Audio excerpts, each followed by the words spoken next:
Vanakkam children. Today we are going to learn about health and diseases. Learning objectives. To understand the types of abuses and associated behavioral changes. அதாவது தவறான பயன்பாடுகளின் வகைகள் மற்றும் அதன் தொடர்புடைய நடத்தை மாற்றங்கள் பற்றி தெரிந்து கொள்ளலாம். ரெண்டாவது, gain knowledge of prevention and protection from child sexual abuse. குழந்தைகளை பாலியல் ரீதியாக தவறாக பயன்படுத்துவதிலிருந்து பாதுகாத்தல் மற்றும் தடுத்தலை பற்றியும் நாம் இந்த லெசனில் தெரிஞ்சுக்கலாம். Know the causes for drug, tobacco and alcohol addiction and its effects on health. மருந்து, புகையிலை மற்றும் மதுவுக்கு அடிமையாதலுக்கான காரணங்கள் என்னென்ன, அதே மாதிரி அதனை உட்கொள்கிறதுனால நம்மளுடைய உடல் நடத்தையில் ஏற்படக்கூடிய விளைவுகள் இதெல்லாம் பற்றி அறிஞ்சிக்கலாம். Analyse the possible ways of the addiction, அதாவது போதையிலிருந்து மீள்வதற்கு சரியான வழிமுறைகளை ஆராய்தல். Know about the diseases and disorders associated with lifestyle modification. நடைமுறை வாழ்க்கை மற்றும் அதன் தொடர்புடைய நோய்கள் மற்றும் குறைபாடுகளை பற்றி அறிந்து கொள்ளலாம். Next type 1 and type 2 diabetes mellitus, சர்க்கரை நோய் பற்றி அறிந்து கொள்ளலாம். Next to understand the causes and symptoms for obesity, heart disease, cancer and AIDS. So இதய நோய்கள், புற்றுநோய்கள், உடல் பருமன், எய்ட்ஸ் பற்றியெல்லாம் தெரிந்து கொள்ளலாம். அதாவது அதற்கான காரணங்கள் பற்றி மற்றும் அறிகுறிகள் பற்றி தெரிஞ்சுக்கலாம். நோய் மற்றும் குறைபாடுகளின் தடுப்பு மற்றும் கட்டுப்பாட்டு முறைகள், remedial measures for prevention and control of these diseases and disorders, அதுவும் நாம் இந்த பாடத்தில் தெரிஞ்சுக்கலாம். நலமான வாழ்க்கைக்கான சமுதாய விழிப்புணர்வு, to create awareness among the individuals in the society to lead healthy life. இதெல்லாம் பற்றி நாம் இப்போ தெரிஞ்சுக்கலாம். Health and diseases introduction. Abuses occur in a variety of forms and are deeply rooted in cultural, social and economic practices. Solving this global problem, however, requires a much better understanding of its occurrence, causes and consequences with context to sexual and childhood abuse. This is followed by substance abuse or people leading healthier lives in today's modern world than their generations did in the past. For instance, smoking cigarettes, alcohol addiction, use of drugs, eating high-fat and cholesterol-rich diets, excessive intake of junk foods, reduced physical activity are some of the risk factors for illness and early death. That is, நாம் இப்போ பல்வேறு வகைகளில் நிகழக்கூடிய தவறான பயன்பாடால் சமூகம், கலாச்சாரம், பொருளாதார நடைமுறைகளில் ஆழமாக வேரூன்றி இருக்குது. இந்த உலகளாவிய சிக்கலை தீர்ப்பதற்கு நாம் கிட்ட ஒரு தெளிவான புரிதல் இருக்கணும். அதே மாதிரி நடைபெறும் விதம், காரணங்கள், விளைவுகள் பற்றியெல்லாம் நாம் அறிஞ்சிருக்கணும். குறிப்பாக குழந்தைகளை தவறாக பயன்படுத்துறது மற்றும் பொருட்களை தவறாக பயன்படுத்துதல் அப்படிங்கிற ஒரு கோணத்தில் தான் நாம் எதையுமே அணுக வேண்டும். இந்த நாகரிக உலகில் இன்றைய தலைமுறையினர் சென்ற தலைமுறையினரை விட ஆரோக்கியமாக வாழ்கின்றனரா அப்படின்னா அது கேள்விக்குறி தான். ஏன்னா மோஸ்ட் ஆஃப் த அடலசன்ட் ஸ்டேஜில் இருக்கக்கூடிய மெம்பர்ஸ் பார்த்தோம் அப்படின்னா புகைப்பிடித்தல், ஸ்மோக்கிங் சிகரெட்ஸ், அதே மாதிரி மதுவுக்கு அடிமையாக இருக்காங்க, போதைப் பொருள்கள் பயன்படுத்துகிறாங்க, அதிக கொழுப்பு உண்ணுதல், கொலஸ்ட்ரால் நிறைந்த உணவு, அதிக குப்பை உணவுகள் தட் இஸ் ஜங்க் ஃபுட்ஸ் எடுத்துக்கொள்கிறாங்க, குறைந்து போன உடல் இயக்கங்கள், அதாவது மோஸ்ட்லி நம்ம யாரும் ஃபிசிக்கல் எக்ஸசைஸ் ஆக்டிவிட்டீஸ் எதுவுமே செய்கிறது கிடையாது. ஸோ இதனால் நம்மளுக்கு என்ன நோய்களும் உடனடியான இறப்புகளும் ஏற்படுகின்றன இல்லையா?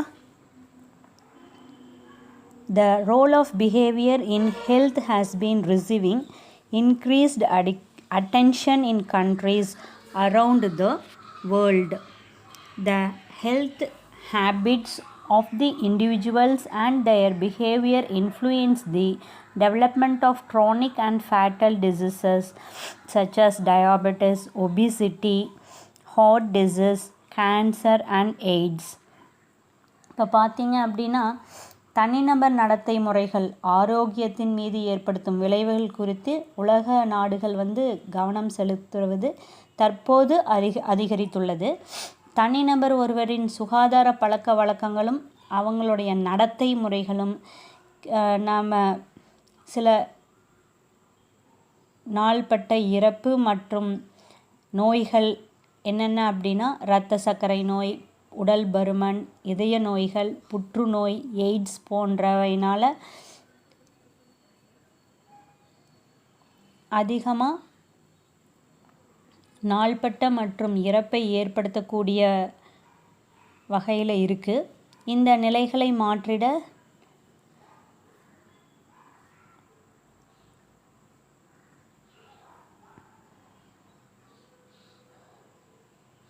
நலம் மற்றும் சுகாதாரத்தினை மேம்படுத்தும் வாழ்க்கை முறைகளுக்கு நாம் கட்டாயமாக மாறுதல் அவசியம்.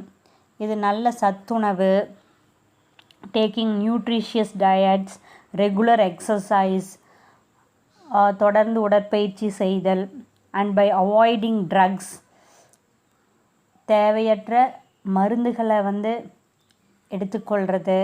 அதே மாதிரி ஆல்கஹால் அண்ட் ஸ்மோக்கிங், மது மற்றும் புகைப்பழக்கம் இல்லாதிருத்தல் போன்ற முறைகளை குறிப்பாக நம்ம கவனத்தோடு இருந்தோம் அப்படின்னா கட்டாயமாக நம்ம உடம்பையும் அதே மாதிரி உடல் நலத்தையும் பாதுகாப்பாக வைத்திருக்க முடியும். Abuse and types of abuse. Abuse refers to cruel, violent, harmful or injurious treatment of another human being. It includes physical, emotional or psychological, verbal, child and sexual abuses. Abuse can occur within the family and with people who are not associated with the family. அதாவது abuse அப்படிங்கிறது என்னென்னா தவறான பயன்பாடு, cruel, violent, கொடூரமான, வன்முறையான, தீங்கு விளைவிக்கக்கூடிய வகையில் அல்லது காயம் ஏற்படுத்தக்கூடிய வகையில் ஒருவரை மற்றொருவர் தாக்கக்கூடியது. இந்த மாதிரி எல்லாம் தவறான பயன்பாடுகள் தான் நம்ம என்னென்னு சொல்கிறோம், அப்யூஸ் அப்படிங்கிறோம். இது உடல், உணர்வு அல்லது மனம், வாய்மொழி, குழந்தைகள் மற்றும் பாலியல் ரீதியான தவறான பயன்பாடுகளையும் உள்ளடக்கியது. இந்த அப்யூஸ் ஃபேமிலி மெம்பர்ஸ்குள்ளேயும் நடக்கலாம் அல்லது நம் குடும்பத்தை சாராத நபர்களிடமும் கூட இது ஏற்படலாம்.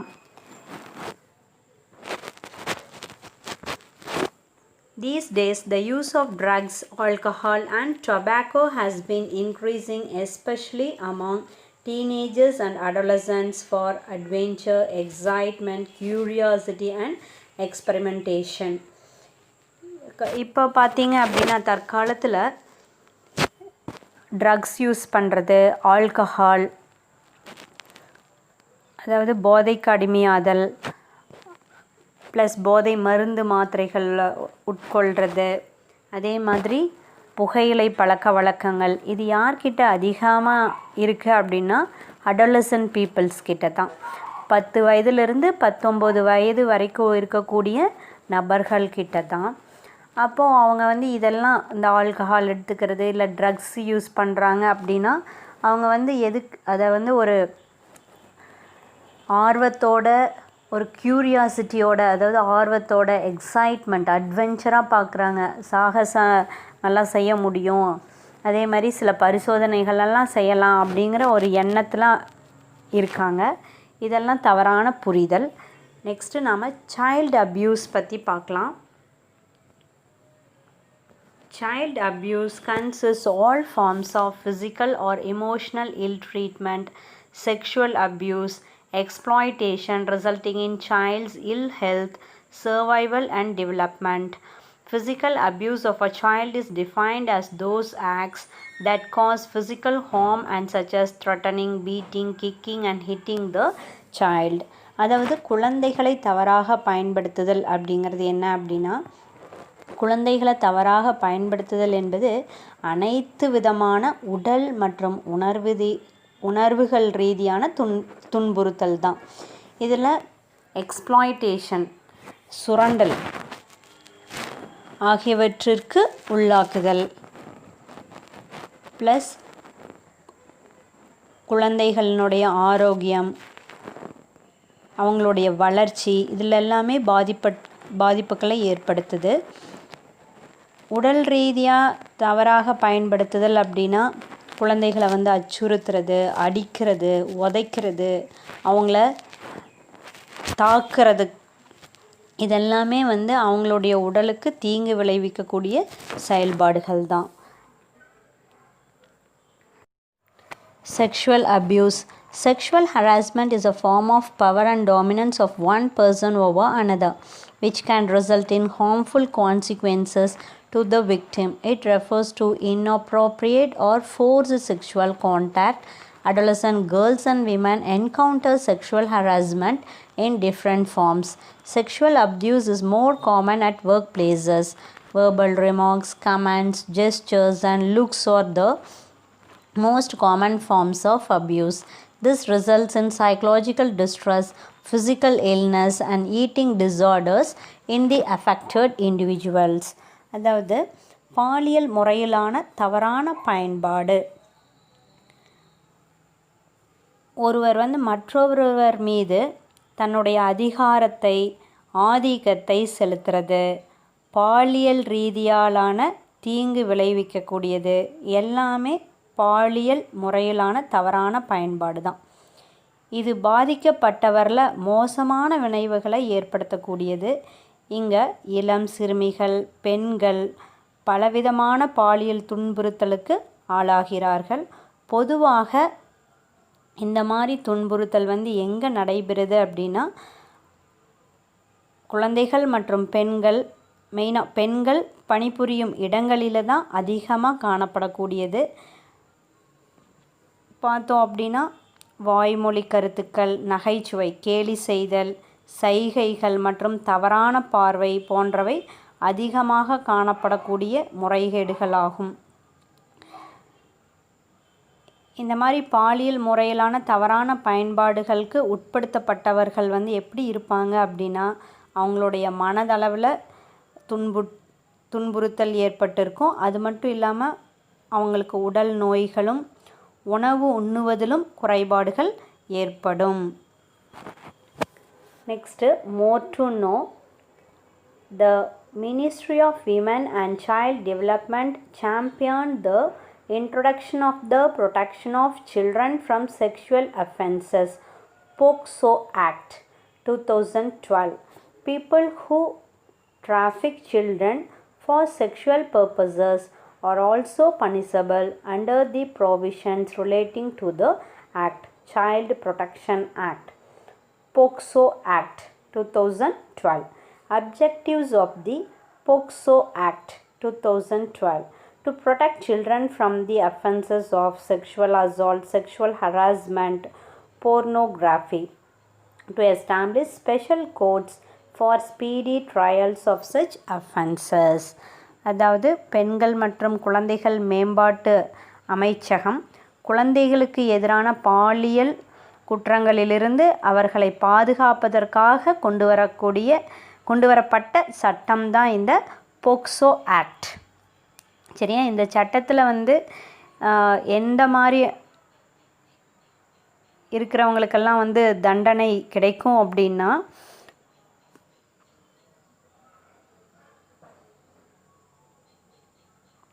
குழந்தைகளை கடத்தி செல்லும் நபர்களுக்கு, அதே மாதிரி குழந்தைகளை பாலியல் துன்புறுத்தல் செய்பவர்களுக்கெல்லாம் இந்த சட்டத்தின் கீழ் தண்டனைகள் வழங்கப்படுகின்றன.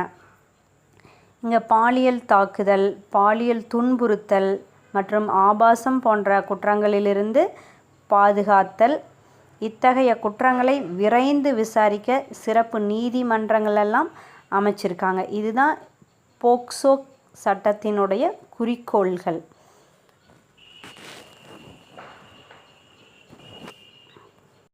Child sexual abuse. Children are considered soft targets for sexual abuse because they may not realize that they are being abused. Commonly, abusers are persons well known to the child, may even be living in the same locality. Abusers also bribe, use chocolates or toys to lure children and take advantage of the child's innocence. Sexually abused children show symptoms of genital injury, abdominal pain, frequent urinary infection, and behavioral problems.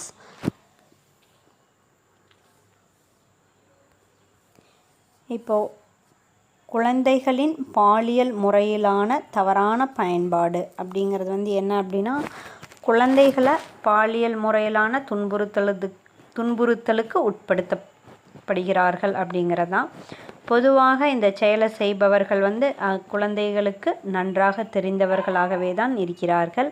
அதே பகுதியில் வசிக்கக்கூடியவர்கள் தான். சரியா? குழந்தைகளின் வெகுளித்தனத்தை பயன்படுத்தி அவர்களை கவரக்கூடிய வகையில் அவங்களுக்கு chocolate, பொம்மைகள், அதே மாதிரி ஏதாவது கிஃப்ட் ஐட்டம்ஸ் அவங்களுக்கு கொடுக்கறது, இந்த மாதிரிலாம் கொடுத்து அவங்கள ஏமாற்றி அவங்கள பயன்படுத்தி கொள்கிறார்கள். சரியா?